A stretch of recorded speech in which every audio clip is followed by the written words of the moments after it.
Good afternoon. Long before COVID was even a word, a lot of effort had gone into raising business events to a higher strategic level. A lot of work had gone into Scotland and all of our competitors around the world to try and reposition business events as far more than just part of the visitor economy. One of the organizations that had put a lot of effort into trying to help or lead this discussion has been PCMA. And I wanted to catch up with the president and CEO, Sherrif Karamat, to ask him his views on how the last 12 months, it is a year now, has changed what we're trying to do in terms of truly, once and for all, repositioning business events as catalysts for economic and social progress. So Sherrif, welcome to our launch today. I know you're based in Toronto in Canada, and I wanted to just find out what your views on over the last 12 months. Thank you, Neil. Thank you for having me. Good day, everyone. And hello to all my friends in Scotland. Indeed, it has been an incredible year of change. And certainly I want to recognize our healthcare workers, our frontline employees that have done so much to keep us all safe over the past year. You know, so many things have changed, Neil, but one thing for sure has been a spotlight on the importance and the role that business events play in solving complex issues around the world. By the virtue of the absence of face-to-face business events, it has highlighted even more so the importance of what this industry does. It is a meta industry that impacts all other industries. And the resulting COVID has made us have to do things very differently, digitally, online, but it really put a spotlight on why we come together, why business events is needed, and the amount of work that needs to be done.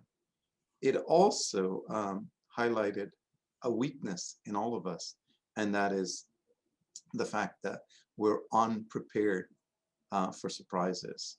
And this year, though, showed that we are resilient and that we can rise to the challenge.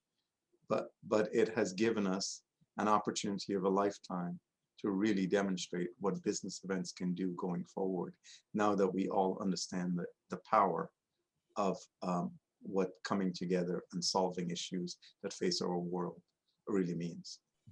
Great. And do you feel that the language we've used in the past and perhaps are going to have to use moving forward, is that really going to change that much? Because I feel that's one thing we have to try and harness as we re-emerge from this. And one expression that we've coined here in Scotland is that business events are policy platforms. They are showcases for Scotland to showcase itself in any policy area that the government might be keen on pursuing. And these will not be greatly different from other countries or at a city or national or regional level.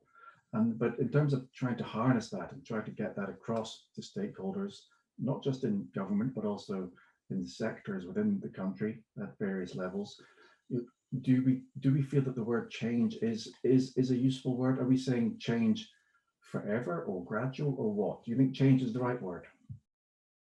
Yeah, I sometimes I focus on the word outcomes. But I do think that that results in us changing and adapting. And I focus on the word outcomes, but change is very, very important in the narrative. We should look at what business events is intended to do and what was. What we have done in the past, and very eloquently, is focus on how we do what we do, but not the real purpose. And what I hear you say, and what the country of Scotland is attempting to do, and thus other countries, is using the business events platform as a driver of economic and social good. So connecting the industries in Scotland and then communities and cities across the country to what's important for economic growth and social growth. And yes, other cities and countries around the world will do the same. But the industries and sectors that are important to Scotland might be very, very different than what's important to other countries. The bottom line, though, is even if they are the same, our world is a big place with enormous population. And Scotland sits in an area that can not only drive growth for Scotland as a country, but the UK, but the entire European Union and so forth. So that position of and that journey of change, to me, is not a point in time. It's going to be a continuous journey. For once you achieve certain things, you will continue to push the goalpost of what the Scottish people and the country wants to achieve. With outcomes, the minefield of legacy, this is a word that's been bandied around for many years now. And I'm not sure that the man in the street necessarily grasps legacy or necessarily trusts it. And I wanted to get your take on, is it the right word? Or is it truly looking at the future, or is it something backwards, legacy? Yeah, you know, words are powerful, and I believe that words are extremely powerful with how we convey what we're trying to say. Legacy is an important word, but I do think it's looking into the past as opposed to positioning things on future growth and forward thinking. Whenever you speak to a younger person, they tend to think legacy involves being older. And so as in terms of presenting ideas and thoughts in a very positive way forward and talking about impact and outcomes, looking at it as in future focus. Yesterday is yesterday and you cannot change it, but we have today and future. And so we focus on how we are changing tomorrow and today for our nation, our people. And so from that essence, and it's very cerebral when you think about that, I understand. Now, if you put that into context, it is about future building. It's about starting from where you're at, knowing that we cannot impact what has gone before us, but we can learn from it, we can build upon it and move forward. So I do think the word legacy, while you know, it's a great word, we should be more future and forward thinking. And I think to that as well, when you mentioned that business events is a meta industry, they also need to help us, the other sectors, the other industries need to help us perhaps measure the future building in terms of, they'll know better than us perhaps what differences that has made holding that particular business event, because we can often measure the easiest bits. I always, you know, will say to various colleagues here who will listen that business events are the most measurable part of the visitor economy. We know everything. We do track and trace by default. There's nothing we don't know about every single delegate that a delegate wouldn't mind about, but also that's the nature of what we do. But I think that the big leap is to engage with all the other sectors in Scotland and policy areas who might know better than myself and my team, who will certainly know better than myself and my team, what the future building could be, whether we call it legacy or whatever that measurement might be. They have to help us actually create the measurement in the first place. And that's a big step, I think, of what we're trying to do here. Well, I think that there's two parts, Neil, and one is that it's important to understand the spend that you're spending to achieve your means. So on what I would say is that this industry has done a really good job in understanding the spend, which has been largely on the supply side. But understanding the demand side and the impact of that demand side we've not done a good job. And so you rightfully pointed out that this is a meta industry. The business events industry impacts every other industry in the country of Scotland, but in the world, period, paragraph. And so, but I think that there's an element there that we must work together is important, not necessarily expecting them to do it for us, but us meeting them halfway. The reality is that once they understand what they're spending and the power of that spend, you will see them want to use the platform of business events even more, because they will be actually attributing the outcomes to the activity of a business event. Currently, I think corporations and associations alike are not very good at articulating the exact value of what they commit to through a business event with respect to the outcomes. And if we focus on the outcome of those events, which means proper measurement tools over time, you will see a very, very different narrative from the different sectors, encouraging more business events to drive economic growth. The thing that business event does, and it does many things, but the thing that it does, it fosters human connections, bring people together where we can look at each other in the eye like we're doing today to solve complex issues. You don't do that by sitting halfway around the world staring at screens. And certainly relationships, when they're fostered face-to-face, they then are easier to do business online. So I am very bullish about the digital economy. I think it's got a great place in business events, but it's a combination of face-to-face and digital, or online and offline, that will truly drive the outcomes that we're looking for. I agree entirely. And I think you used the example in a call recently we had around online shopping for our groceries.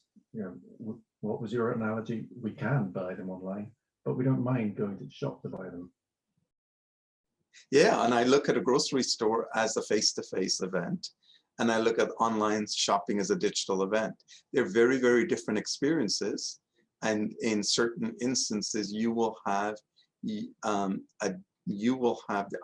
exact same outcome, or you will have an experience where you're allowed to pick your vegetables and your fruits and your meats and so forth, and then you can have someone else do it for you. So it's a different experience, but you can achieve the outcomes that you're looking for based on the channel that you choose. And just quickly on that, the sustainable debate. Now this it was a year into this pandemic, and I do see a lot of commentators and organizations around the world picking up the sustainable conversation again, as if nothing's happened or nothing's changed. And I think that the great unsaid thing is that the COVID pandemic showed a lot of things that have changed when people stop moving around, such as the clear waters of Venice, which are an early and very famous example of what happens when people stop moving around. How do you feel the sustainable argument has changed? Is it all part of the meeting with a purpose coming to the fore? Well, I do think that let's relate it to sustainability, and let's use the term climate change for a moment. Yes. Okay. To really make an appreciable difference to climate change, it's more than just changing behaviors. And I want to use an analogy because I do that a lot, and maybe I'll make a point. And that is people that go on diets, right?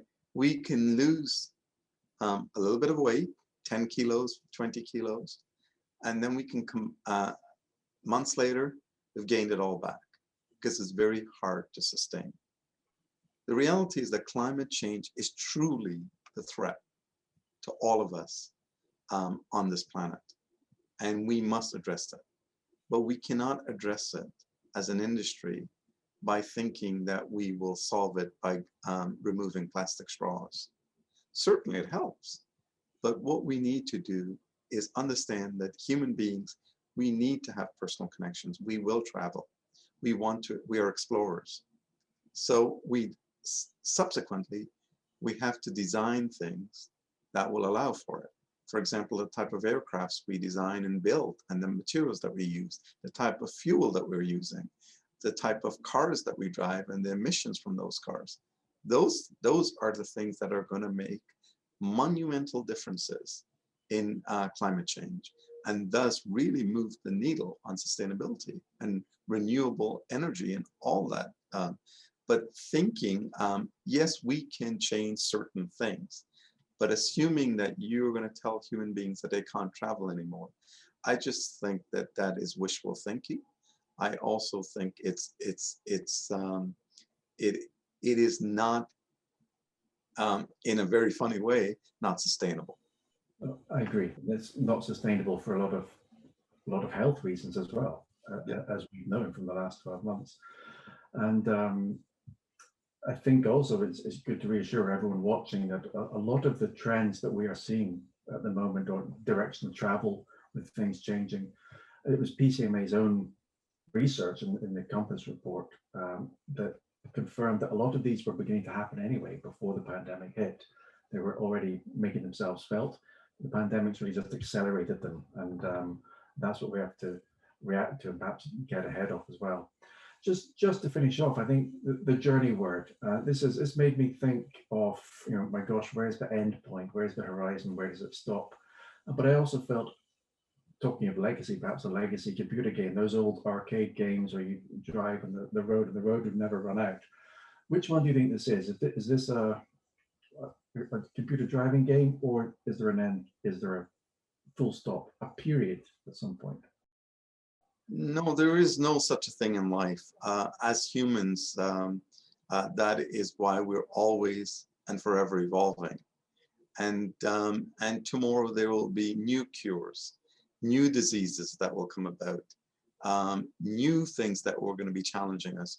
Today we have everything from religious divide to diseases to you name it that challenges us. And climate change that challenges us. We are going to solve those, and we'll encounter new challenges.